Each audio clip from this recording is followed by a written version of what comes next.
ঠিকভাবে আন্তরিকভাবে নড়াচড়া করার কোনো শক্তি নেই তোমার শক্তি ছাড়া। এরপরে যখন আপনারা কোনো বাহনে আরোহণ করবেন তখন বলবেন আল্লাহু আকবার আল্লাহু আকবার আল্লাহু আকবার সুবহানাল্লাযী সাখখারা লানা হাযা ওয়া মা কুন্না লাহু মুকরিনিন ওয়া ইন্না ইলা রাব্বিনা লামুনকালিবুন আল্লাহুম্মা ইন্না নাসআলুকা ফি সাফারিনা হাযা আল বিররা ওয়াত তাকওয়া ওয়া মিনাল আমালি মা তারদা আল্লাহুম্মা হাব্বিনা আলাইনা সাফারানা হাযা ওয়া বিআন্না বুদা আল্লাহুম্মা আনতাস সাহিবু ফিস সাফারি ওয়াল খলিফাতু ফিল আহল আল্লাহুম্মা ইন্না আউযু বিকা মিন ওয়াসাই সাফারি ওয়া কাবাতিল মানজারি ওয়া সুইল মুনকালাবি ফিল মালি ওয়াল আহল। এই দোয়া পড়ে বাহনে উঠলেন, তারপরে আপনাদের পালা আসলো এহরাম বাঁধা। এহরাম বাঁধা এবং তালবে পড়ার বিষয়টি একসাথে উল্লেখ হয়েছে। রাসূল সাল্লাল্লাহু আলাইহি সাল্লাম বলেন, আতানি জিবরাইল আমার নিকটে আসলেন, ও আমারানি আর আমাকে আদেশ করলেন, আমরা আসহাবি ইয়ারফাউ আসওয়াতাহুম বিল ইহলাল ওয়াত তালবিয়া, তারা উঁচু কণ্ঠে এহরাম বাঁধবে এবং তালবিয়া পড়বে। সম্মানিত দিনী ভাই বোন, এহরাম বাঁধতে হয় নির্ধারিত স্থান হিসাবে রাসূল সাল্লাল্লাহু আলাইহি সাল্লাম যা উল্লেখ করেছেন তা হচ্ছে মদিনা থেকে প্রায় 420 কিলোমিটার দূরে জুলহুলাইফায় এহরাম বাঁধতে হয়। মদিনা এবং মদিনাবাসী আশেপাশে যারা আছে তারা এখানে এহরাম বাঁধবে। এছাড়াও এমান, ভারত, বাংলাদেশ, পাকিস্তান এসব এলাকার লোককে এহরাম বাঁধতে হয় এলামলামে, যা 95 কিলোমিটার অথবা 120 কিলোমিটার দূরে অবস্থিত। এছাড়াও এহরাম বাঁধার জায়গা কারনুল মানাজিল, প্রায় মক্কা থেকে 78 কিলোমিটার দূরে। এইভাবে জোহফা নামক জায়গা, জাত ইরক নামক জায়গায় এহরাম বাঁধার জন্য রাসূল সাল্লাল্লাহু আলাইহি সাল্লাম বলেছেন। রাসূল সাল্লাল্লাহু আলাইহি সাল্লাম বলেন, এইসব জায়গাগুলি হচ্ছে এইসব এলাকাদের জন্য, এবং যারা বাহির থেকে এইসব এলাকা দিয়ে আসবে তাদের জন্য এহরাম বাঁধার স্থান। তিনি একথাও বলেন, যারা এর ভিতরে আছে তারা 6 স্থানে এহরাম বাঁধবে, যেমন মক্কার লোকেরা মক্কায় এহরাম বাঁধবে। সম্মানিত দিনী ভাই বোন, আমরা অত্র বুখারী মুসলিমের হাদিসে এহরাম বাঁধার স্থানগুলি অবগত হতে পারলাম। নির্ধারিত স্থানে এহরাম বাঁধতে হবে। এখানে আমরা একটি কথা আপনাদের জরুরিভাবে বলে দিতে চাই যে আমরা বিভিন্ন দেশ থেকে দূর দূরান্ত থেকে হজের উদ্দেশ্যে বের হই, বিমানে যেতে হয়। বিমানে হয়তোবা এহরামের পোশাক পরা সহজ সম্ভব নাও হতে পারে, যার কারণে আমরা একটা নিরাপদ জায়গায় এহরামের পোশাক পরে নিতে পারি। মহিলাদের জন্য কোনো ভিন্ন এহরামের পোশাক নেই, তবে পুরুষদের জন্য ভিন্ন এহরামের পোশাক আছে। তা সেলাইবিহীন হতে হবে আর এক কালার হতে হবে, তা সাদা। সম্ভবপর সাদা কাপড়ই ব্যবহার করার চেষ্টা করবে এহরাম বাঁধার কাপড় হিসাবে। সম্মানিত দিনী ভাই বোন, এখানে আমরা আরো একটি কথা উল্লেখ করতে চাই যে এহরাম বাঁধার কাপড়গুলি সেলাইবিহীন হবে, এ কথাই ঠিক। বেল্টে সেলাই করা থাকে বা আরো যেসব মাধ্যম কাপড় আটকানোর জন্য অবলম্বন করা হয় তাতেও সেলাই থাকে, সেগুলো আপত্তি থেকে খালি নয়। মর্মে আমরা সবচেয়ে পছন্দ মনে করি যে এহরামের কাপড়কে আঙ্গুলে জড়িয়ে নিয়ে কোমরে মড়িয়ে দুদিক থেকে পেঁচিয়ে নিচের দিক থেকে উপর দিকে উঠে নিলে আর এই কাপড় খুলবে না, যতক্ষণ পর্যন্ত নিজে থেকে না খুলবে টেনে এই কাপড় খোলা যাবে না। কাজেই বেল্ট ব্যবহার না করে, এরকম কিছু ব্যবহার না করে সরাসরি কাপড়কে এভাবে মড়িয়ে ব্যবহার করাই উত্তম হবে। সম্মানিত দিনী ভাই বোন, আমরা আপনাদেরকে বিষয়টি আরো স্পষ্ট করতে গিয়ে বলতে চাচ্ছি যে সম্ভবপর এহরাম বাঁধার স্থানে মিকাতে এহরাম বাঁধতে হবে। কাপড় নিরাপদ স্থানে পরে নেওয়া যায়। মিকাতে এহরাম বাঁধার সময়, যেমন ঢাকা, চিটাগাং থেকে যেসব বিমানগুলি যায়, সেসব বিমানগুলি যখন জিদ্দায় নামে তার প্রায় 12 থেকে 15 মিনিট আগে বৈমানিকের পক্ষ থেকে বিমানওয়ালারা বলতে থাকে এহরাম এহরাম এহরাম। ওই সময় আপনি এইভাবে এহরাম বাঁধবেন। এহরাম বাঁধা বলতে উচ্চ স্বরে শব্দ উল্লেখ করে এহরাম বাঁধা। যেমন হজ উমরা সাধারণত এখন মানুষ একসাথেই করছে, যাকে তামাত্তু বলা হয়। তামাত্তুর নিয়ম হচ্ছে যে প্রথমে উমরার এহরাম বেঁধে হারামে গিয়ে উমরা করে নিয়ে মুক্ত হয়ে থাকবে, এহরাম মুক্ত হয়ে থাকবে। যেদিন জুলহিজ্জার 8 তারিখ আসবে, 8 তারিখ সকালে ফজর সালাতের পরে আবার হজের জন্য এহরাম বাঁধবে। তবে হজ্জে কেরান হলে উমরা এবং হজের একসাথে এহরাম বাঁধবে, আর উমরার জন্য যে তওয়াফ করবে সেই তওয়াফই যথেষ্ট পরবর্তী হজের জন্য। সম্মানিত দিনী ভাই বোন, আমরা বলছিলাম নির্ধারিত স্থানে মেকাতে বলবে লব্বায়েক উমরাতান, আমি উমরার জন্য উপস্থিত, এই কথা বলে এহরাম বাঁধার যে দোয়া রয়েছে সে দোয়া পড়তে থাকবে। লব্বায়েক আল্লাহুম্মা লব্বায়েক, লব্বায়েক লা শারিকা লাক লব্বায়েক, ইন্নাল হামদা ওয়ান নি'মাতা লাকা ওয়াল মুলক লা শারিকা লাক। হে আল্লাহ, আমি তোমার দরবারে উপস্থিত, আমি তোমার দরবারে উপস্থিত।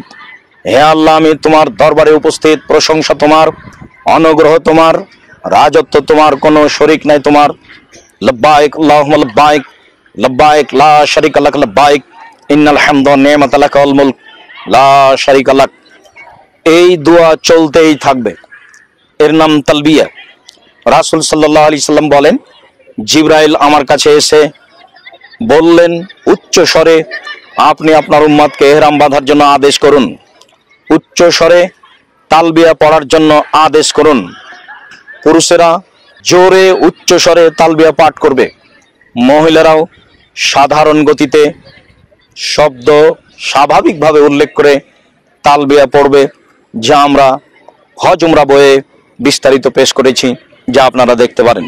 তালবিয়া পড়তে পড়তে চলে যাবে, বিমানে উঠলো, বিমান থেকে জিদ্দায় নামলো, জিদ্দায় নামার পরে হাজিদেরকে যেসব গাড়িতে নিয়ে যায় সেসব গাড়িতে চলে গেল। হারামের আশেপাশে কোনো হোটেলে গিয়ে সরাসরি উমরা পালনের জন্য তওয়াফ করতে না গিয়ে প্রথমে হোটেলে উঠে ব্যাগ বকচা রেখে গোসল করে ভালোভাবে প্রস্তুতি নিয়ে শান্তশিষ্টভাবে হারামে আসবে। হারামে ঢোকার সময় মসজিদে যেভাবে ঢোকে সেভাবে ঢুকবে। ডান পা আগে দিয়ে বিসমিল্লাহে ওয়াসসালাতু ওয়াসসালামু আলা রাসূলিল্লাহে আল্লাহুম্মা আফতাহ লি আবওয়াবা রাহমাতিক। আল্লাহর নামে, রাসূল সাল্লাল্লাহু আলাইহি সাল্লামের নামে দরুদ পড়ে বলছি, হে প্রতিপালক, হে আল্লাহ, তুমি তোমার রহমতের দরজা খুলে দাও। আল্লাহুম্মা আফতাহ লি আবওয়াবা রাহমাতিক। এই দোয়া পড়ে হারামের ভিতরে ঢুকে যাবে। হারামের ভিতরে ঢুকে যে এলাকায় আপনার হাজরে আসওয়াদ রয়েছে সেখানে যাবে। 2 তলা 3 তলা 4 তলায় দেখা যাবে সবুজ বাতি লাগানো আছে, সেই সাইডটাই হচ্ছে হাজরে আসওয়াদের সাইড। যে গেট দিয়েই ঢোকুক, হাজরে আসওয়াদ যে কোণে রয়েছে সেই কোণে যেতে হবে। সেই কোণে গিয়ে হাজরে আসওয়াদের দিকে লক্ষ্য করে বলবে বিসমিল্লাহ আল্লাহু আকবার। এই শব্দ উচ্চারণ করে তওয়াফের কাজ আরম্ভ করবে। কাবা ঘরের চতুর্দিকে ঘুরতে থাকবে। মাতাফে ঘুরতে পারে, মাতাফ বলা হয়। হারামের চতুর্দিকে যেই নিচু স্থান রয়েছে তাকে মাতাফ বলা হয়। এছাড়া 2 তলা দিয়ে 3 তলা দিয়ে তওয়াফ করার ব্যবস্থা রয়েছে। যদি শক্তি থাকে পায়ে হেঁটে তওয়াফ করবে, যদি সম্ভব না হয় তাহলে হুইল চেয়ারের মাধ্যমে, হুইল চেয়ার ভাড়া নিয়ে বা নিজের গতিতে বা কারো পক্ষ থেকে সাহায্য নিয়ে তওয়াফ করবে। সেই কালে মানুষ উঁটে চড়ে তওয়াফ করেছে, মর্মে আজকে হুইল চেয়ারের মাধ্যমে তওয়াফ করতে পারে। এই যে বিসমিল্লাহ আল্লাহু আকবার বলে তওয়াফ শুরু হয়ে গেল, এখন কোনো নির্ধারিত দোয়া নেই। যার যা মনে লাগে কোরআন এবং সহিহ হাদিস ভিত্তিক দোয়া পড়তে থাকবে। এমনি জিকির হিসেবে বলতে পারে সুবহানাল্লাহি ওয়া বিহামদিহি, সুবহানাল্লাহিল আযীম, সুবহানাল্লাহি ওয়াল হামদুলিল্লাহি ওয়া লা ইলাহা ইল্লাল্লাহ আল্লাহু আকবার, লা ইলাহা ইল্লাল্লাহু ওয়াহদাহু লা শারীকা লাহু লাহুল মুলকু ওয়া লাহুল হামদু ওয়া হুয়া আলা কুল্লি শাইইন কাদির। এরপরে দুরূদ ইব্রাহিম পড়বে। তারপরে যে কোনো দোয়া পড়তে পারে আল্লাহুম্মা গফিরলি জামবি কুল্লাহু দিক্কাহু জুল্লাহু ওয়া ওয়াল্লাহু আখিরা ওয়া লা নিয়াতাহু সিররা, অথবা আল্লাহুম্মা আনতা রাব্বি লা ইলাহা ইল্লা আনতা খালাকতানি ওয়া আনা আবদুকা ওয়া আনা আলা আহদিকা ওয়া আহদিকা মাসতাতাতু আউযু বিকা মিন শাররি মা সানাতু আবু লাকা বিনি'মাতিকা আলাইহি ওয়া আবু বিযামবি ফাগফিরলি ফাইন্নাহু লা ইয়াগফিরু যুনুবা ইল্লা আনতা। আর না হলে ছোট দোয়া ব্যবহার করবে আস্তাগফিরুল্লাহ ওয়া আতুবু ইলাইহি। বলতে থাকবে ঘুরতে ঘুরতে যখন রুকনে ইয়ামানিতে যাবে, যেটা হাজরে আসওয়াদের আগের কোণ, রুকনে ইয়ামানিতে যখন যাবে তখন নির্ধারিত দোয়া রয়েছে রব্বানা আতিনা ফিদ দুনিয়া হাসানাতাও ওয়া ফিল আখিরাতি হাসানাতাও ওয়া কিনা আযাবান নার। এই দোয়া পড়তে থাকবে হাজরে আসওয়াদের কোণ আসা পর্যন্ত। যতবার সম্ভব, 1 বার হোক, 2 বার হোক, 3 বার হোক, 5 বার হোক, পড়তে পড়তে যখন কোণে চলে আসবে তখন হাত উঁচু করে বলবে আল্লাহু আকবার। উল্লেখ্য যে দিনী ভাই বোন, আমরা আপনাদেরকে অনুরোধ করে জানাচ্ছি, হজ করতে গিয়ে মানুষ বহু আমল বিদাত করে, নেকির জায়গায় পাপ করে আসে। আল্লাহু আকবার পুনরায় হাতে চুমা দিতে হবে না। যদি ওখানে লাঠি লাগানো সম্ভব হতো তাহলে লাঠিতে চুমা দিতে হতো, যদি ওখানে হাত লাগানো সম্ভব হতো তাহলে হাতে চুমা দিতে হতো। সরাসরি চুমা দিতে পারলে তো ভালো কথা, নইলে শুধু আল্লাহু আকবার বলে হাত ছেড়ে দিয়ে আবার ঘুরতে শুরু করবে। আবার দোয়া পড়বে নিজ গতিতে, ঘুরতে ঘুরতে আবার রুকনে ইয়ামানিতে আসলে আবার বলবে আল্লাহু আকবার, 2 বার হলো, আবার 3 বার, এইভাবে যখন 7 বার হয়ে যাবে তখন তওয়াফ শেষ হলো। সম্মানিত দিনী ভাই বোন, আমি এখানে আর একটু কথা উল্লেখ করে রাখছি যে তওয়াফেও খুব ফজিলত নেকি রয়েছে। তওয়াফ করার সময়তে যতবার পা উঠাবেন, যতবার পা তওয়াফের মাথাবে কাবা ঘরের এই মাটিতে রাখবেন, রাখা ওটাতে 10 করে নেকি লেখা হবে, 10টি করে পাপ মুছে দেওয়া হবে, একটি গোলাম আজাদের সমান নেকি হবে। আর রুকনে ইয়ামানি থেকে রুকনে হাজরা আসওয়াদ পর্যন্ত এইটুকু তওয়াফ করলে অতীতের সমস্ত পাপ ক্ষমা হয়ে যাবে। তখন অবশ্যই স্পর্শের কথা বলা হয়েছে। রুকনে ইয়ামানিকে চুমা দিতে হয় না, রুকনে ইয়ামানিতে শুধু হাত লাগাতে হয়, আর হাজরা আসওয়াদে চুমা দিতে হয়। সম্ভব না হলে এভাবে হাত উঠিয়ে আল্লাহু আকবার বলতে হয়। এই জায়গাটুকুর তওয়াফে সম্পূর্ণ অতীতের পাপ ক্ষমা হয়ে যায়। মর্মে আল্লাহকে সন্তুষ্ট করার আশায় তওয়াফ করবেন।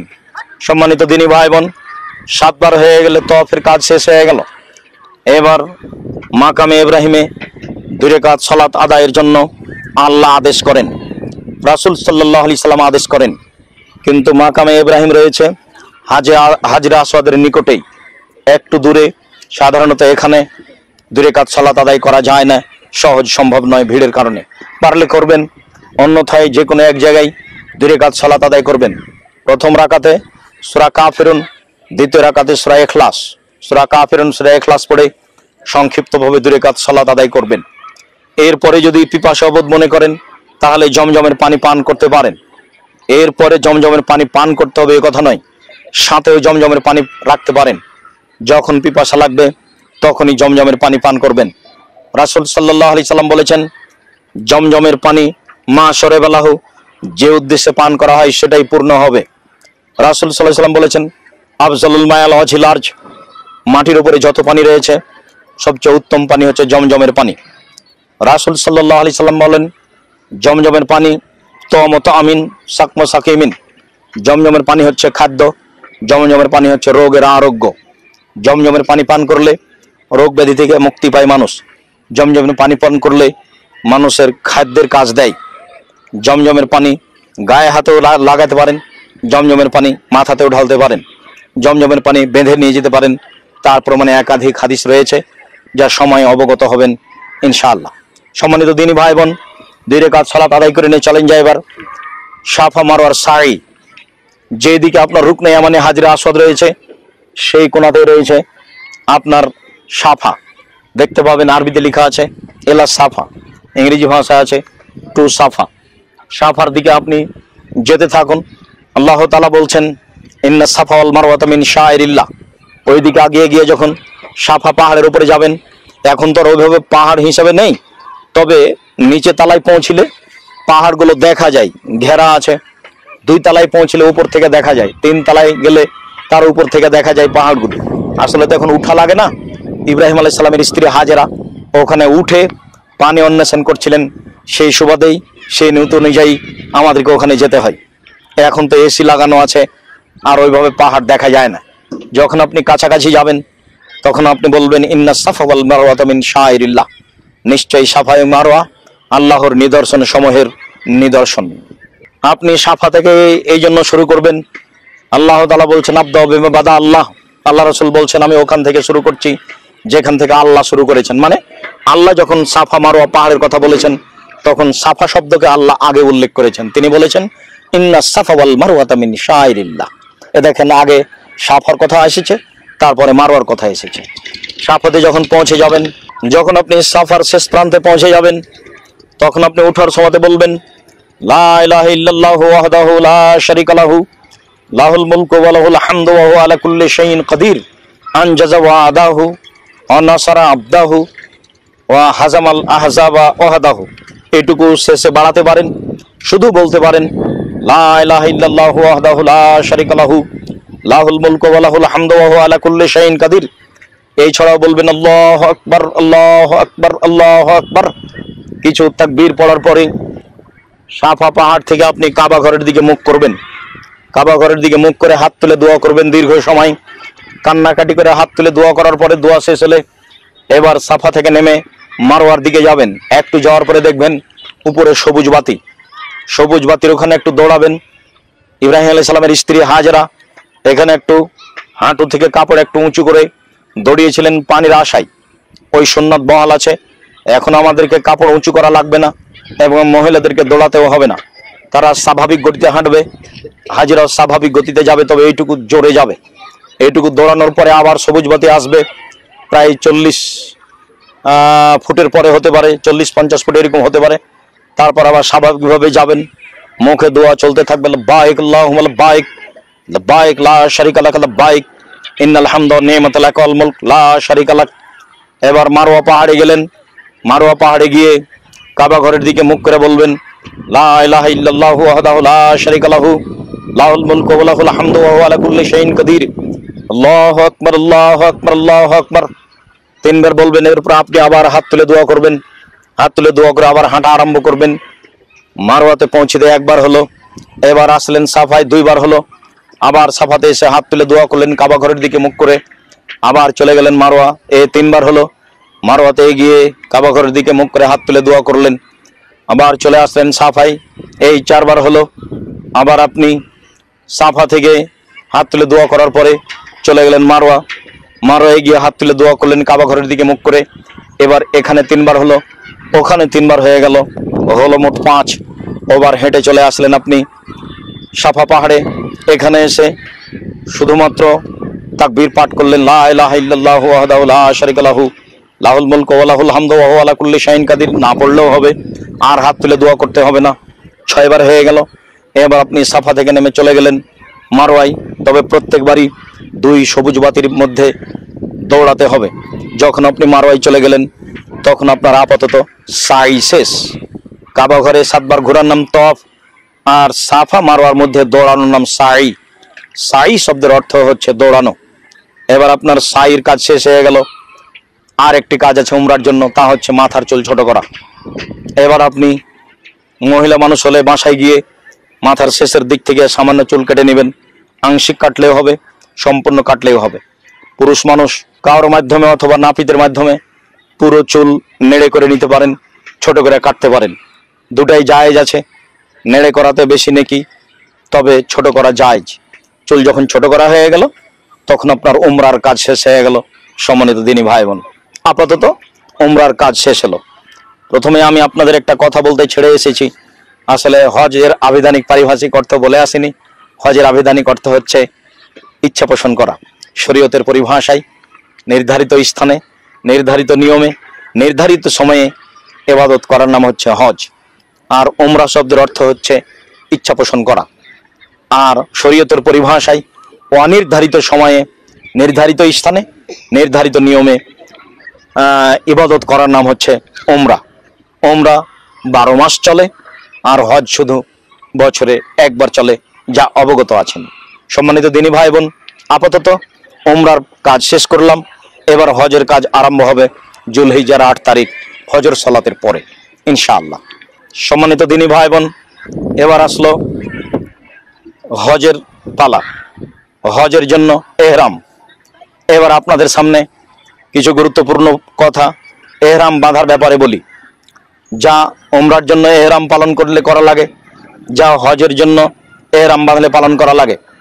লাব্বাইক উমরাতান বলে এহরাম বাঁধার পরে করণীয়। লাব্বাইক হাজ্জাতান, হজের এহরাম বাঁধার পরে করণীয়। 1 নম্বর করণীয় হচ্ছে এহরাম বাঁধার পরে মাথার চুল কাটা যাবে না, নিষেধ। মাথার চুল তুলে ফেলা যাবে না। শরীরের যে কোনো জায়গা থেকে লোম উঠিয়ে ফেলা যাবে না। এটা পুরুষ নারীর 1 নম্বর নিষিদ্ধ কাজ। যার কারণে মহিলাদের জন্য উচিত হবে এহরাম বাঁধার পূর্বে মাথার চুলকে এমন কিছু পদার্থ দিয়ে জমা করে আটকে দেওয়া, গোসল করার সময় যেন সম্পূর্ণ খোলা না লাগে। মাথার শেষ অংশগুলো, চুলের শেষ অংশগুলো ধুয়ে নিলেই হয়। কেননা চুলে তারা হাত লাগিয়ে গোসল করতে পারে, কিন্তু চুল উঠে যাওয়ার সম্ভাবনা রয়েছে। সম্ভবপর চেষ্টা করবে যেন মাথার চুল উঠে না যায়, শরীরের কোনো জায়গা থেকে যেন লোম উঠিয়ে না ফেলা হয়। 2 নম্বর এহরাম বাঁধার পরে নিষিদ্ধ কাজ হচ্ছে নখ কাটা যাবে না এহরাম যতক্ষণ পর্যন্ত শেষ না হবে। 3 নম্বর নিষিদ্ধ কাজ হচ্ছে আতর ব্যবহার করা যাবে না। লব্বায়েক উমরাতান বলার পরে, লব্বায়েক হাজ্জাতান বলার পরে আতর ব্যবহার করা নিষেধ। 4 নম্বর হচ্ছে বিবাহের প্রস্তাব দিতে পাবে না, বিবাহ কারো পড়াতে পাবে না, বিবাহ করতেও পাবে না। 5 নম্বর কাজ হচ্ছে শিকার করতে পাবে না, পশু প্রাণী শিকার করা নিষেধ, শিকার করতে পাবে না। 6 নম্বর হচ্ছে এহরাম বাঁধার পরে মাথার চুল ঢাকতে পাবে না, মাথায় কাপড় দিতে পাবে না। তবে মহিলারা মাথায় কাপড় দিয়ে থাকবে, পুরুষদেরকে মাথা খুলে রাখতে হবে। মহিলাদের জন্য মুখ খুলে রাখা ভালো, মুখ ঢাকতে পারে, তবে এহরামের শুরু থেকে শেষ পর্যন্ত মুখ খুলে রাখার কথা এসেছে। আর হাতের কবজি থেকে নিয়ে এই শেষ পর্যন্ত খুলে রাখার কথা বলা হয়েছে। কবজি পর্যন্ত খুলে রাখবে, মুখ খুলে রাখবে, এটাই শরঈ বিধান। সম্মানিত দিনী ভাই বোন, বলছিলাম আরেকটি জরুরি নিষিদ্ধ পুরুষ নারী উভয়ই, তা হচ্ছে স্ত্রী মিলনে যেতে পাবে না। এহরাম বাঁধার পর থেকে নিয়ে এহরাম শেষ না হওয়া পর্যন্ত, উমরা শেষ না হওয়া পর্যন্ত, হজ শেষ না হওয়া পর্যন্ত এসব কাজগুলি জরুরিভাবে নিষিদ্ধ। পশু প্রাণী মারা নিষিদ্ধ, তবে কয়েকটা জিনিস, যেমন সাপ, যেমন ইঁদুর, যেমন কালো কাক, এইসবগুলো মারার কথা এসেছে। 5টি ভয়াবহ প্রাণী বা কষ্টদায়ক প্রাণী। সম্মানিত দিনী ভাই বোন, এহরাম বাঁধা অবস্থাতেও কিছু প্রাণী মারা যায়, যেমন সাপ, যেমন ইঁদুর, যেমন কালো কাক। যারা এইসব বিষাক্ত প্রাণী, হিংস্র প্রাণী, তাদেরকে মারার কথা রয়েছে, তবে শিকার করতে পাবে না।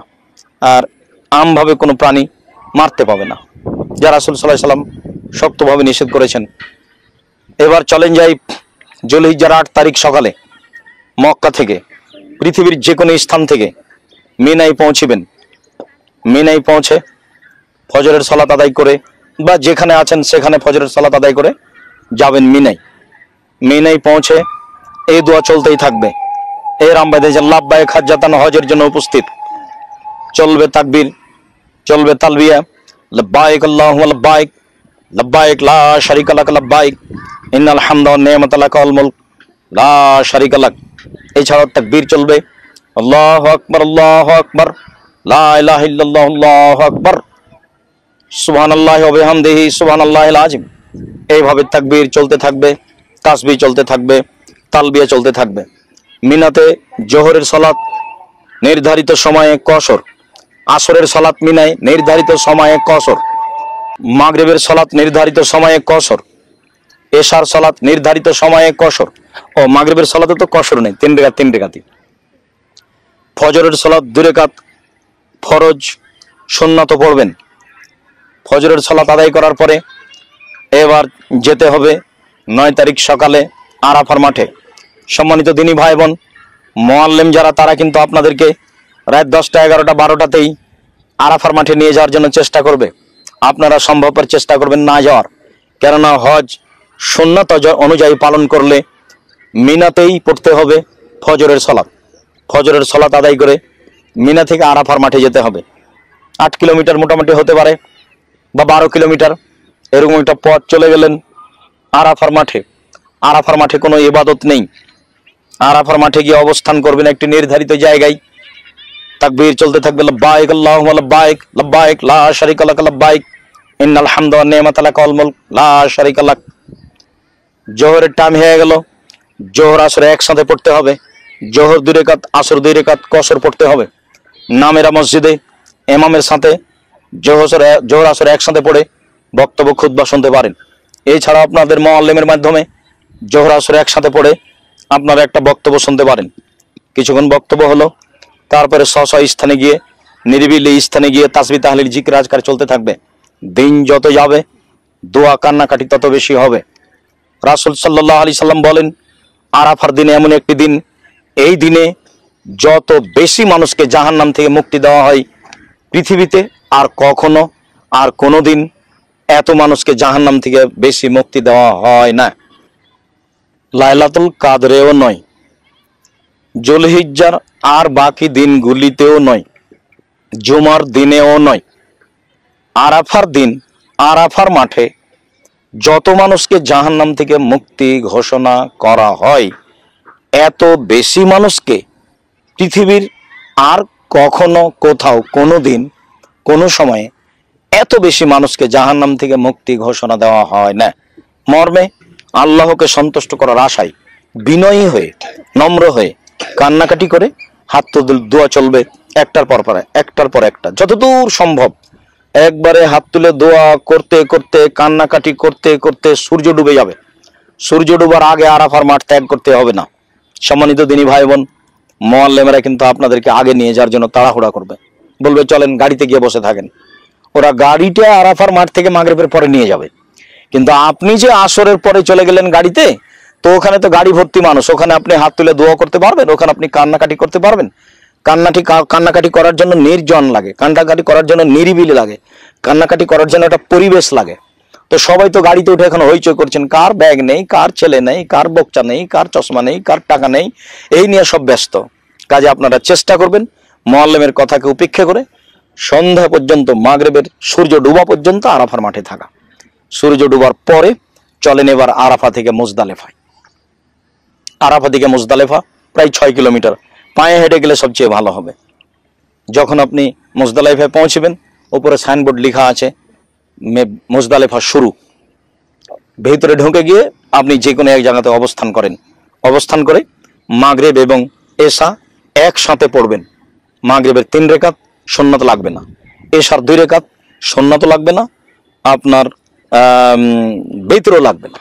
হাদিসে বিতর পড়া বোঝা যায় না, যদিও কিছু কিছু আলেম ওলামা বিতর পড়ার কথা বলছেন, কিন্তু হাদিসে স্পষ্ট কিছু প্রমাণ হয় না। আসসালামু আলাইকুম, আলহামদুলিল্লাহ ওয়াহদা ওয়াসসালাতু ওয়াসসালামু আলা মান লা নাবিয়্যা বা'দা। সম্মানিত দর্শক মণ্ডলী, গতকালকে আমরা হজের উপরে এক সংক্ষিপ্ত গুরুত্বপূর্ণ পূর্ণ বিবরণ দেওয়ার চেষ্টা করছিলাম, তাতে আমরা পৌঁছেছিলাম মুজদালেফায় মাগরিব এশা একসাথে সালাত আদায় করতে হবে। সেখানে সুন্নাত পড়া লাগবে না, বিতর পড়তে হবে না। যদিও কিছু কিছু বিদ্বান বিতর পড়ার কথা বলেছেন, তবে হাদিস দ্বারা প্রমাণিত হয় না। সম্মানিত দর্শক মণ্ডলী, সেই দিন আর কোনো কাজ নেই। মুজদালেফায় মাগরিব আর এশা সালাত আদায় করে ঘুমিয়ে যেতে হবে। ফজরের টাইমে উঠতে হবে। এখানে ফজরের এক নির্ধারিত সময়ের একটু আগে উঠা যায়, ওখানে উঠে ফজরের সালাত আদায় করতে হবে। ফজরের সালাত আদায় করার পরে যদি সম্ভব হয় তাহলে আপনার ওই তাসবিহ তাহলিল জিকির আজকার করতে হবে মাশারায়ে হারামের পাশে, এবং সম্ভব হলে সেখানে দোয়া প্রার্থনা হাত তুলে, আর না হলে ফজরের সালাতের পরে সূর্য ওঠার পূর্বেই মুজদালেফা ত্যাগ করতে হবে। সূর্য উঠে এরকম পর্যায়ে মুজদালেফা ত্যাগ করে যেতে হবে আপনার মিনায় পাথর মারার জন্য। আজ হচ্ছে 10 তারিখ, আজ হচ্ছে হজের দিন, আজ হচ্ছে কুরবানির দিন। আমরা 8 তারিখে ছিলাম মিনায়, 9 তারিখে ছিলাম আরাফার মাঠে, 9 তারিখ দিবাগত রাতে ছিলাম মুজদালেফায়। রাত মুজদালেফায় কাটানোর পরে আমরা এখন মিনায় উপস্থিত। মিনায় উপস্থিত হয়ে আমাদের আজকের গুরুত্বপূর্ণ জরুরি কয়েকটি কাজ আছে। তার 1 নম্বর কাজ হলো সূর্য ওঠার পরপরই বড় জামরায় পাথর নিক্ষেপ করা। তারপরে দ্বিতীয় কাজ হলো কুরবানি করা, তৃতীয় কাজ হলো মাথা নেড়ে করা, চতুর্থ কাজ হলো তওয়াফ করা, পঞ্চম কাজ হলো সাফা মারা সাই করা, ষষ্ঠ কাজ হলো পুনরায় মিনায় ফিরে আসা। সম্মানিত দর্শক মণ্ডলী, আমরা 10 তারিখের কাজগুলি আপনাদের সামনে আবারও স্পষ্ট করতে চাচ্ছি। 10 তারিখ হচ্ছে কুরবানির দিন, 10 তারিখ হচ্ছে হজের দিন। যদিও আরাফার মাঠে উপস্থিত থাকলেই হজ হয়ে যায়, আরাফার মাঠে উপস্থিত না থাকলে হজ বাতিল হয়।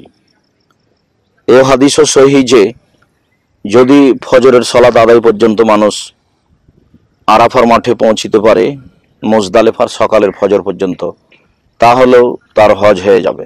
তবে যদি আরাফার মাঠ ফেল হয়, মুজদালেফার ফজরের সালাত পর্যন্ত যদি আরাফার মাঠে উপস্থিত হতে না পারে, তাহলে হজ বাতিল হবে।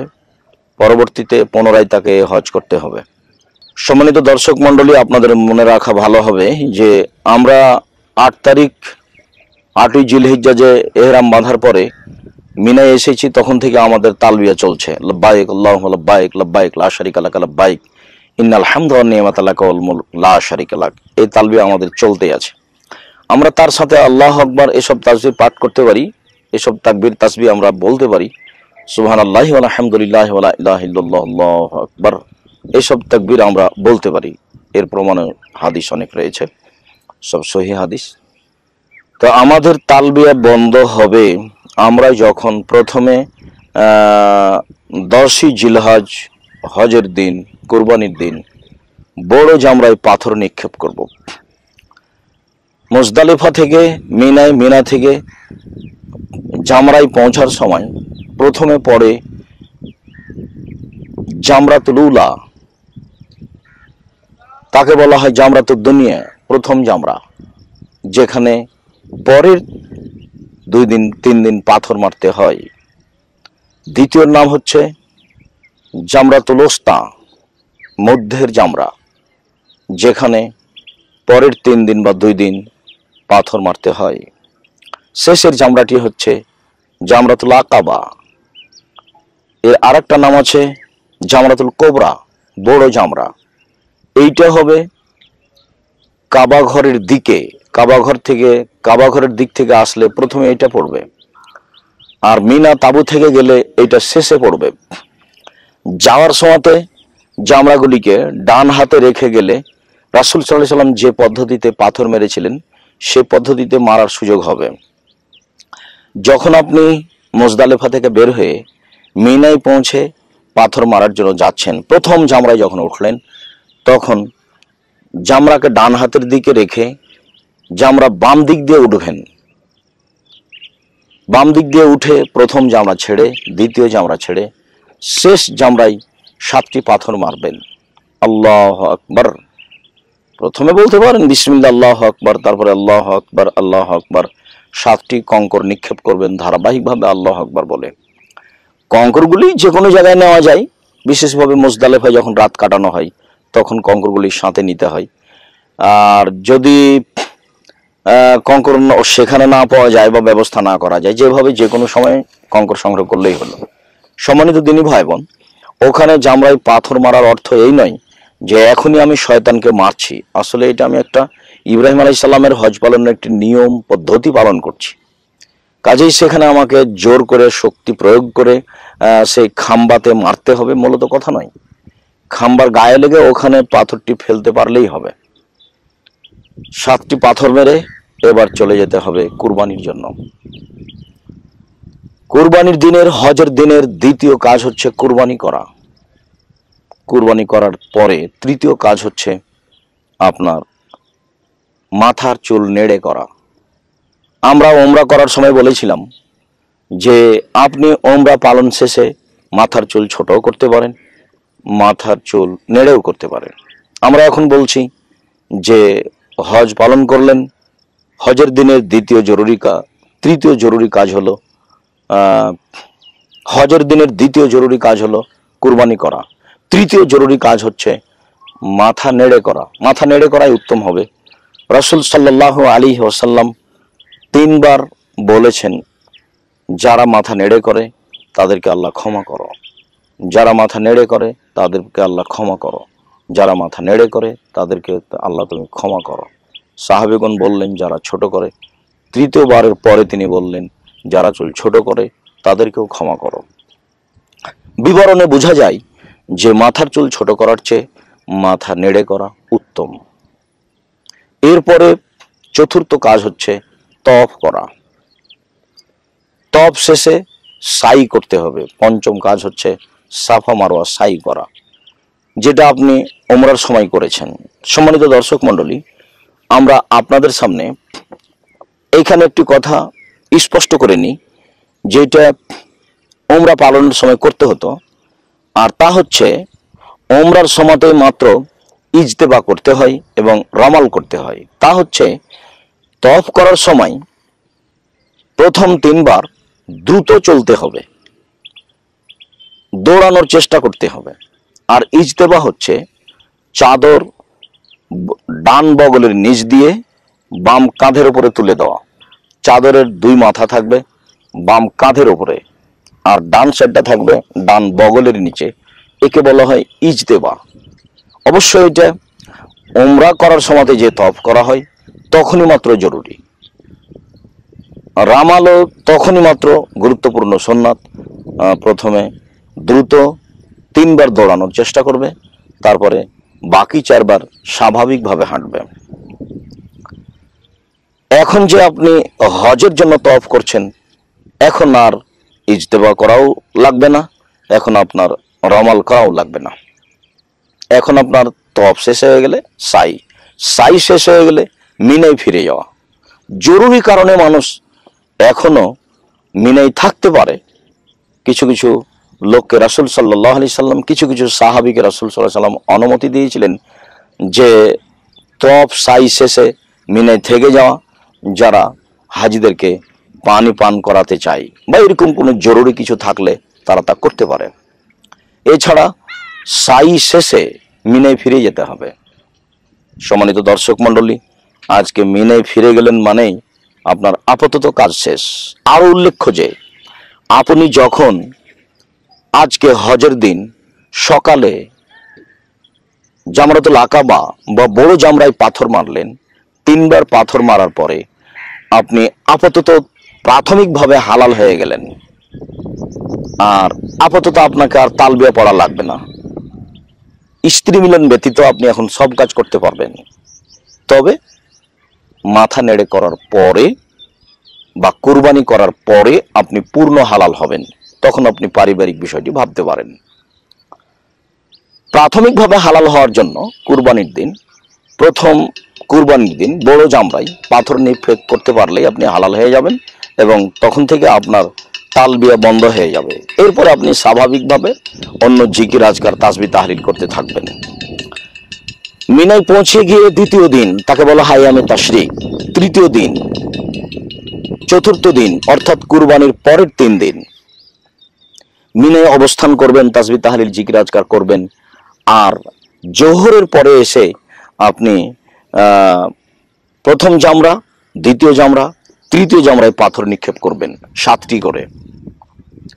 সুন্নাত পদ্ধতি প্রথমে বলেছি, আপনি ওঠার সময় যদি বাম দিক দিয়ে উঠেন তাহলে আপনি রাসূল সাল্লাল্লাহু আলাইহি সাল্লামের পদ্ধতিতে পাথর মারতে পারবেন। রাসূল সাল্লাল্লাহু আলাইহি সাল্লাম পাথর মেরেছিলেন বাম দিক দিয়ে উঠে, অর্থাৎ জামরাকে ডান দিকে রেখে, মিনাকে ডান সাইডে রেখে, কাবা ঘরকে বাম দিকে রেখে জামরার দিকে মুখ করে রাসূল সাল্লাল্লাহু আলাইহি সাল্লাম পাথর নিক্ষেপ করেছিলেন। আইয়ামে তাশরিকের প্রথম দিন আপনি জোহরের পরে এসে জামরাতুদ দুনিয়া প্রথম জামরায় আল্লাহু আকবার বলে 7টি পাথর মারলেন, 7 বার আল্লাহু আকবার বলে।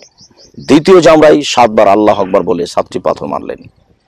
তৃতীয় জামরায় আল্লাহু আকবার বলে 7টি পাথর মারলেন। উল্লেখ্য যে সম্মানিত দিনী ভাই বোন, এই প্রথম জামরায় দ্বিতীয় দিন 7টি পাথর নিক্ষেপ করার পরে একটু বাম দিকে সরে নিরিবিলি জায়গায় আপনি হাত তুলে দোয়া করবেন কাবা ঘরের দিকে মুখ করে দীর্ঘ সময় ধরে। তারপর দ্বিতীয় জামরায় পাথর নিক্ষেপ করার পরে একটু বাম দিকে সরে গিয়ে নিরিবিলি জায়গায় আপনি হাত তুলে দোয়া করবেন কাবা ঘরের দিকে মুখ করে দীর্ঘ সময় ধরে।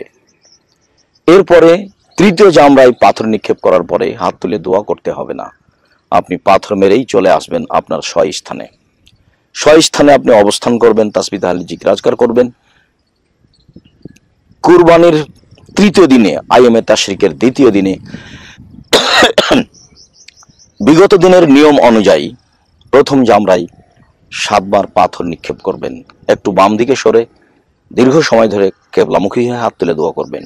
দ্বিতীয় জামরায় পাথর নিক্ষেপ করার পরে একটু বাম দিকে সরে নিরিবিলি স্থানে দীর্ঘ সময় ধরে হাত তুলে দোয়া করবেন। তৃতীয় জামরায় পাথর নিক্ষেপ করার পরে হাত তুলে দোয়া করতে হবে না, পাথর নিক্ষেপ করেই চলে যেতে হবে স্বস্থানে। তৃতীয় দিন আবারও পূর্বের পদ্ধতিতেই প্রথম জামরায় পাথর নিক্ষেপ করার পরে একটু বাম দিকে সরে নিরিবিলি স্থানে হাত তুলে দীর্ঘ সময় ধরে দোয়া করবেন।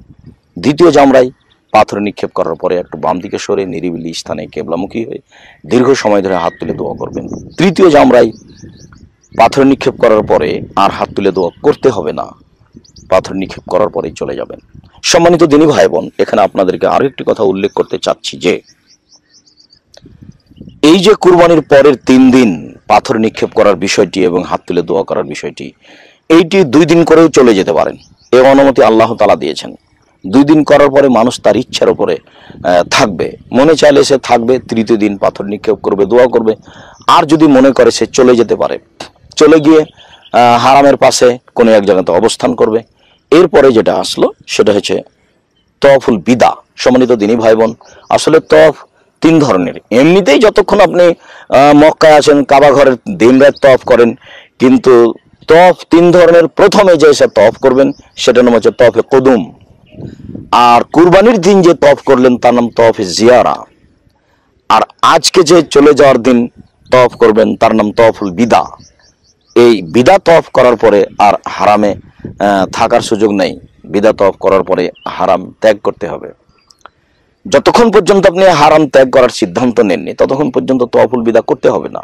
এমনি আপনি সবসময় তওয়াফ করেন, কেননা তওয়াফ একটি গুরুত্বপূর্ণ ইবাদত। তওয়াফ ও সালাত। রাসূল সাল্লাল্লাহু আলাইহি সাল্লাম বলেন যে, হে আবদে মানাফ, তোমরা কখনো মানুষকে কাবা ঘরে রাতে হোক দিনে হোক সালাত আদায় করতে নিষেধ করো না এবং তওয়াফ করতে নিষেধ করো না। 24 ঘন্টা তওয়াফ চলবে কাবা ঘরে, 24 ঘন্টা সালাত চলবে কাবা ঘরে, সেখানে কোনো নিষিদ্ধ সময় নেই। আপনারা অবগত আছেন যে পৃথিবীর যে কোনো মসজিদে 2 রাকাত সালাত আদায় করলে জানে কি হয়? মসজিদে নববীতে 2 রাকাত সালাত আদায় করলে তার চেয়ে 1000 গুণ বেশি নেকি হয়। ঠিক অনুরূপী বাইতুল মুকাদ্দাসেও 2 রাকাত সালাত আদায় করলে অন্য মসজিদের চেয়ে 1000 গুণ বেশি নেকি হয়। তবে হারামে সালাত আদায় করলে অন্যান্য মসজিদের চেয়ে 1,00,000 গুণ বেশি নেকি হয়, তারও বেশি। কাজেই যতক্ষণ পর্যন্ত আপনারা হারামে থাকবেন ততক্ষণ পর্যন্ত সালাত এবং তওয়াফের মধ্যে থাকবেন। এই সময়ে বাড়িতে বসে থেকে, বাসায় বসে থেকে, বা কারোর সাথে গল্প করে, বা হাট বাজার করে, বা এখানে সেখানে ঘুরতে গিয়ে সময় কাটাবেন না। আসলে আমরা হারামে ইবাদত করার বিষয়টি মূল্যায়ন করতে পারি না, যার কারণে আমরা যেখানে সেখানে যাই বা প্রয়োজন মনে করি। সম্মানিত দিনী ভাই বোন, কাবা ঘর তো কাবা ঘরই। 2 রাকাত সালাত আদায় করলে অন্যান্য যে কোনো মসজিদে 2 রাকাত সালাত আদায় করলে জানে কি হবে? তার চেয়ে 1,00,000 গুণ বেশি নেকি হবে। আর তওয়াফের কথা তো আপনাকে বলেছি যে তওয়াফ করার সময় যতবার পা উঠানো হয়, নামানো হয়, ততবার প্রতি নামানো উঠানোতে 10 করে নেকি হয়, একটি গোলাম আজাদের নেকি হয়। আর রুকনে ইয়ামানি থেকে হাজরে আসওয়াদ পর্যন্ত যেতে পারলে, রুকনে ইয়ামানিকে স্পর্শ করে কাবা ঘর পর্যন্ত গিয়ে আল্লাহু আকবার বলা পর্যন্ত যেতে পারলে আপনার সব পাপ ক্ষমা হয়ে যায়। তওয়াফ রাসূল সাল্লাল্লাহু আলাইহি সাল্লাম তওয়াফকে সালাতের মতোই বলেছেন। এতটুক যে প্রয়োজনীয় কথা তওয়াফে বলা যায় আর প্রয়োজনীয় কথা সালাতে বলা যায় না, তবে তওয়াফ ও সালাত। আয়েশা রাদিয়াল্লাহু তাআলা আনহা যখন ঋতুবতী হলেন তখন রাসূল সাল্লাল্লাহু আলাইহি সাল্লাম বলেন, আয়েশা, তুমি কাবা ঘরের তওয়াফ ব্যতীত বাকি হাজিরা যেসব আমল করে তা করো। তার মানে ঋতু অবস্থায় তওয়াফ করা যাবে না, যেমন ভাবে ঋতু অবস্থায় সালাত আদায় করা যায় না। সম্মানিত দর্শক মণ্ডলী, এখানে আমরা আপনাদেরকে আরেকটি গুরুত্বপূর্ণ কথা স্পষ্ট করতে চাচ্ছি যে, যেসব লোকগুলি হজ করতে গিয়ে তানিমে গিয়ে ইহরাম বাঁধছে আর তওয়াফ করছে, ওমরা করছে, একটা ছেলের নামে, একটা মেয়ের নামে, একটা বাপের নামে, একটা দাদা দাদির নামে, এইভাবে দিন রাত তওয়াফ করছে, এরকম তওয়াফের ব্যাপারে, এরকম ওমরার ব্যাপারে রাসূল সাল্লাল্লাহু আলাইহি সাল্লাম থেকে কোনো কিছু প্রমাণ নেই, বরং এটা স্পষ্ট বেদাত। বুখারী মুসলিমের একাধিক হাদিস এসেছে, রাসূল সাল্লাল্লাহু আলাইহি সাল্লাম আব্দুর রহমানকে বললেন, আব্দুর রহমান, তোমার বোন আয়েশাকে নিয়ে যাও, তানিমে নিয়ে গিয়ে ইহরাম বাঁধিয়ে তার ঋতুর কারণে যে তওয়াফটি ছুটে গেছে সেই তওয়াফটি তোমরা করিয়ে নাও। আব্দুর রহমান তার বোন আয়েশা রাদিয়াল্লাহু তাআলা আনহাকে নিয়ে গেলেন তানিমে, ওখানে ইহরাম বাঁধে ওমরা করিয়ে নিলেন, তওয়াফ করিয়ে নিলেন। কিন্তু আব্দুর রহমান ইবনে আবু বকর ছেলে আব্দুর রহমান তো নিজে ইহরাম বেঁধে ওমরা করলেন না। যদি সেটাই হতো সুন্নাত, তাহলে তো রাসূল সাল্লাল্লাহু আলাইহি সাল্লাম নিজেও করতেন, আবু বকর সিদ্দিকের ছেলে আব্দুর রহমানকেও করার জন্য বলতেন। সম্মানিত দর্শক মণ্ডলী, আমি আর আপনি যেটা ভালো মনে করছি তার নাম ইবাদত নয়। রাসূল সাল্লাল্লাহু আলাইহি সাল্লামের পক্ষ থেকে যা প্রমাণ রয়েছে সেটা করতে হবে, তারই নাম ইবাদত। আরও একটি কথা আপনাদের কাছে স্পষ্ট করতে চাই যে, তওয়াফ করার সময়, হজ করার সময় নিজের ইচ্ছে মতো দোয়া করবেন, মানুষের বানানো, সেটাও চলবে না। তওয়াফ করার সময় আপনার মাকামে ইব্রাহিমে চুমা দিবেন, স্পর্শ করবেন, এটাও জায়েজ নয়। তওয়াফ করার সময় কাবা ঘরে নিজের কাপড় চোপড়কে লাগাবেন, গায়ের চাদরকে লাগাবেন, মাথার চুল দিয়ে কাবা ঘরকে ঘষবেন, নিজে কাবা ঘরে মুখ লাগাবেন, যেখানে সেখানে স্পর্শ করবেন, এগুলো জায়েজ নয়, সব বিদআত। এগুলো পরিহার করতে হবে। শুধুমাত্র ওইটুকুই করতে হবে যেটুকু সহিহ হাদিস দ্বারা প্রমাণিত। সম্মানিত দর্শক মণ্ডলী, আমরা আপনাদেরকে এখানে আরেকটি কথা স্পষ্ট করতে চাই যে শুধুমাত্র হজের গুরুত্বপূর্ণ অংশগুলিতে কিছু ভুল হয়ে গেলে বা এহরাম বাঁধার পরে নিষিদ্ধ কর্মগুলি করে ফেললেই দম জরুরি হয়। একটি পশু জবে করা, দুম্বা হোক ছাগল হোক, জরুরি হয়ে যায়। এছাড়া ভুলের উপরে, সন্দেহের উপরে কোনো কিছু মনে করে দম দিতে হবে, এটা একবারে সম্পূর্ণরূপে নাজায়েজ। আপনি একটা ভালোভাবে ভালো পদ্ধতিতে আপনি হজ পালন করলেন, তারপর মুআল্লিম আপনাকে বলল যে ভুল ত্রুটি হতেও পারে, সংশোধনের জন্য আপনারা একটা করে দম দিয়ে দেন, এটা হয়ে গেল। আপনি একটা ভালো জিনিসকে সন্দেহের মধ্যে ফেলে দিলেন, সাথে সাথে সন্দেহযুক্ত কোনো ইবাদত করা তো নাজায়েজ, হারাম। আর দম দেওয়া তো একটা ভুলের কারণে একটা ইবাদত। সন্দেহযুক্ত ইবাদত আপনি কিভাবে করেন? যখন আপনার স্পষ্ট প্রমাণ হয়ে যাবে যেসব এহরাম অবস্থায় নিষিদ্ধ কর্ম ছিল সেগুলি করে ফেলেছেন, এটা যদি স্পষ্ট হয়ে যায় তাহলে তার জন্য দম দিতে হবে। যেমন রাসূল সাল্লাল্লাহু আলাইহি ওয়াসাল্লাম, একজন সাহাবীর মাথায় খুব বেশি উকুন ছিল, তো উকুনগুলো তার মাথা থেকে ঝরে পড়ছে। রাসূল সাল্লাল্লাহু আলাইহি ওয়াসাল্লাম বলছেন, তুমি কষ্ট পাচ্ছ না? সে বলল, আমি কষ্ট পাচ্ছি। আল্লাহ রাসূল বললেন, তুমি মাথার চুল নেড়ে করে দাও, দিয়ে তুমি একটা দম দাও। নিষিদ্ধ কর্মগুলি করলেই মাত্র দম দিতে হবে, আর আপনি সন্দেহের উপরে একটা দম দিয়ে দিলেন। আমি সম্মানিত দিনী ভাই বোন যারা হজ পালন করছেন তাদেরকে অনুরোধ জানিয়ে বলছি যে কখনো আপনি মুআল্লিমের কথায় দুর্বল হবেন না, বিদআত কাজ করার জন্য চেষ্টা করবেন না।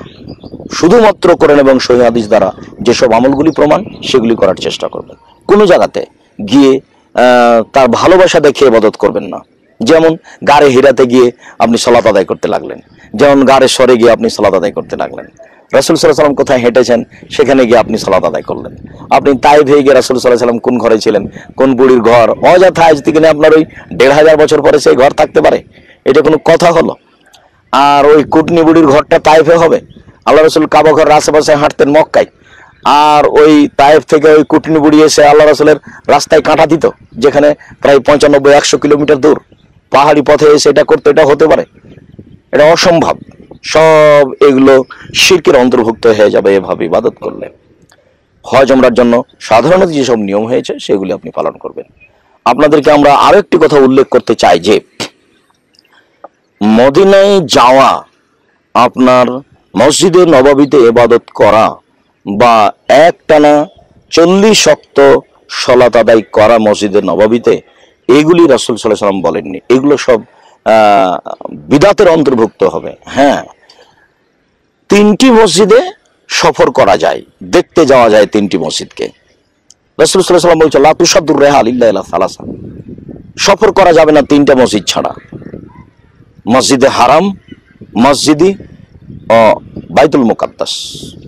বাইতুল মুকাদ্দাসে সালাত আদায়ের জন্য যেতে পারবেন, সফর করতে পারবেন। মসজিদে নববীতে সালাত আদায়ের জন্য যেতে পারবেন, সফর করতে পারবেন।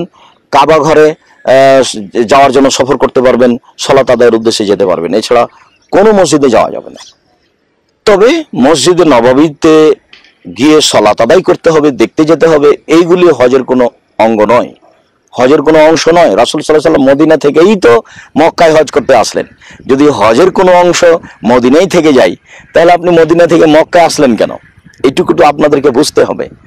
এবং কাবা ঘরের পাশে থাকাকালীন হোটেলে থেকে দিন কাটিয়ে দিলেন, আর মসজিদে নববীতে এসে মদিনায় এসে 40 ওয়াক্ত সালাত আপনাকে ধরতেই হবে জামাতে, এই হিসাব মাথায় আসলো?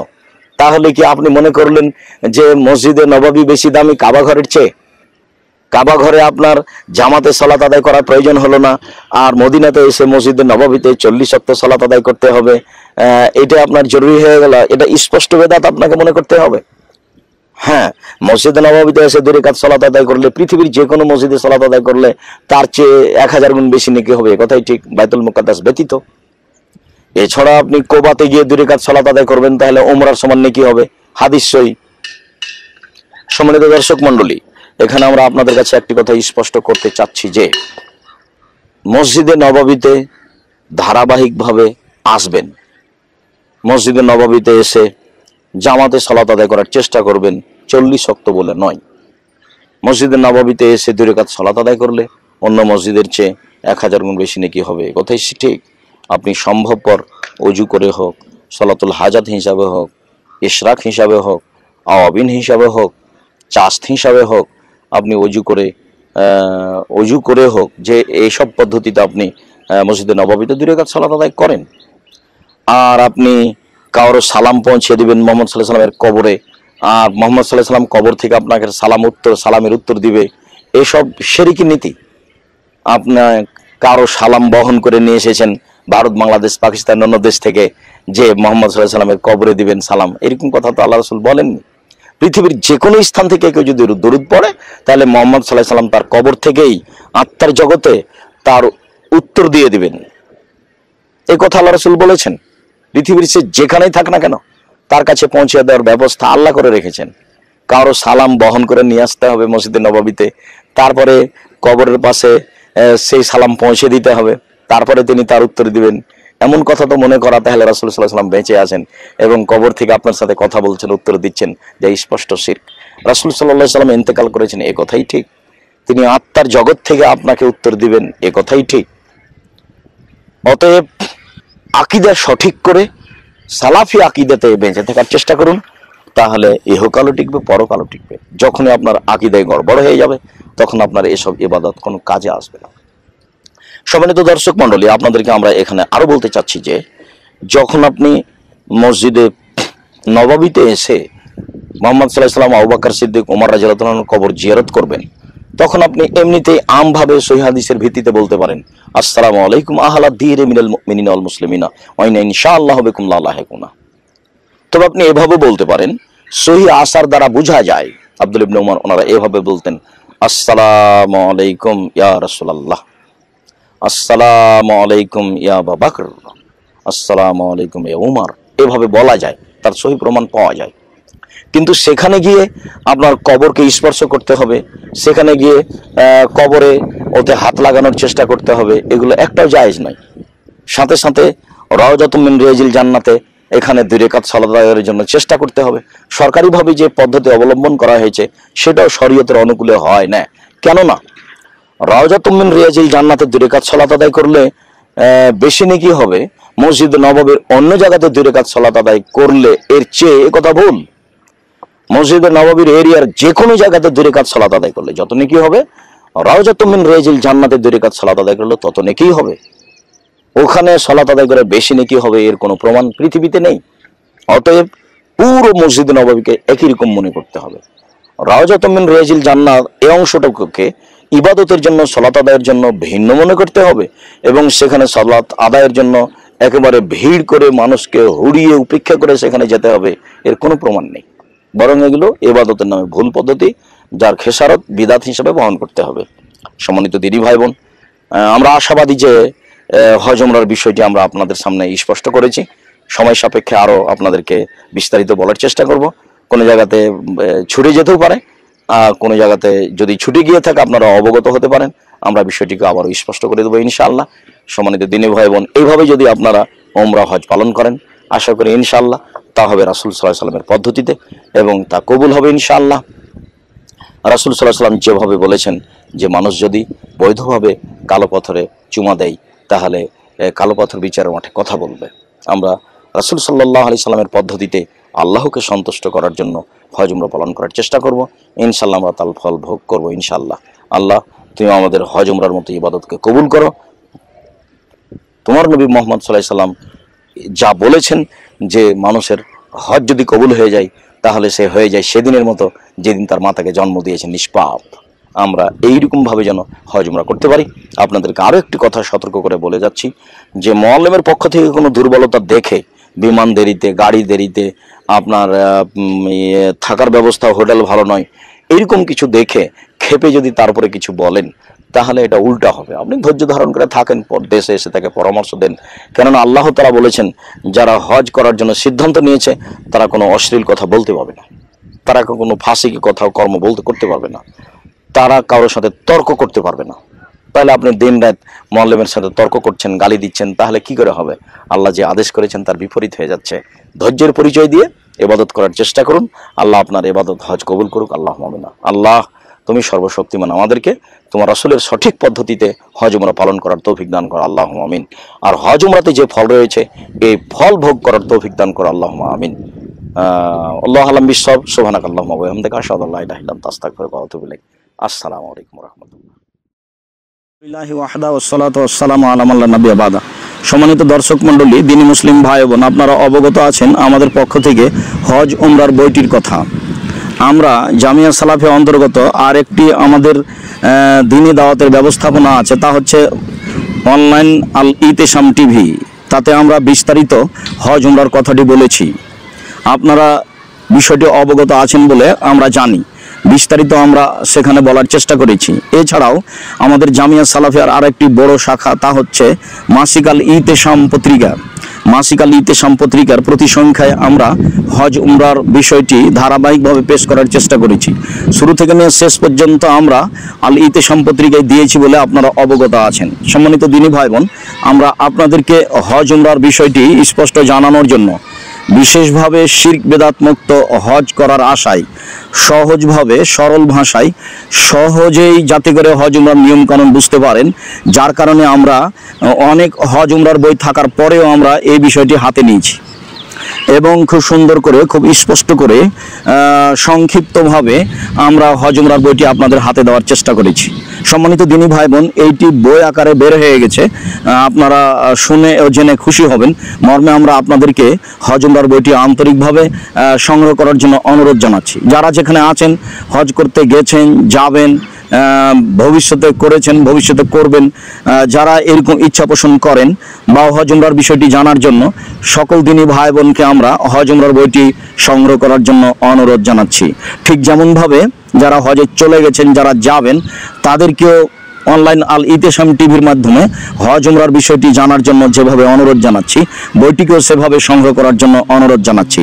সম্মানিত দিনী ভাই বোন, আমাদের জামিয়া সালাফের পক্ষ থেকে বিভিন্নভাবে বিভিন্ন বিষয়ে বই পুস্তক বের হয়, তা আপনারা জানেন। আমাদের বইগুলি আপনারা সংগ্রহ করুন।